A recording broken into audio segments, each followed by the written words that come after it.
I'm 3 on your side's Gary Harper. Hurricane Ida is officially in the history books, but the destruction she left behind remains, including countless flooded cars. And this is something you didn't know. Some of those flooded cars have wound up right here in Arizona. That's what I'm talking about in this week's 3 on Your Side podcast. Just go to the bottom of your screen, scan the QR code, and that will take you to the podcast. But in the meantime, here's a quick peek.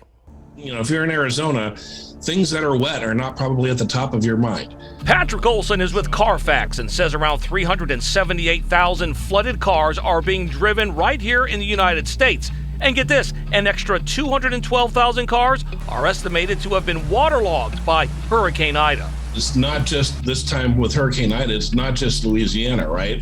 Those guys had some warning and they had some heads up that the hurricane was coming.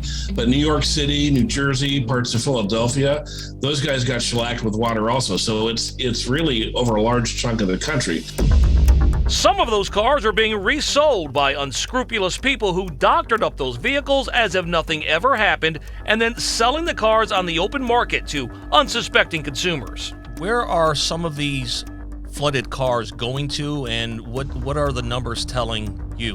Sure. So the flooded cars are all over the country. So they're not just where you might think, if they're along the Gulf Coast or East Coast or West Coast. They're literally all over the country. And when he says all over the country, Arizona is included. Sure. So Arizona has about 3,400 flood damaged cars, which is about middle of the pack amongst the 50 states. And flooded cars can not only cause mechanical issues, but safety problems as well. So what can you do to avoid a waterlogged vehicle? Of course, to hear the entire conversation, just go to wherever you download your favorite podcast and look for 3 on Your Side. We upload a new segment every Monday. I'm Gary Harper, 3 on Your Side.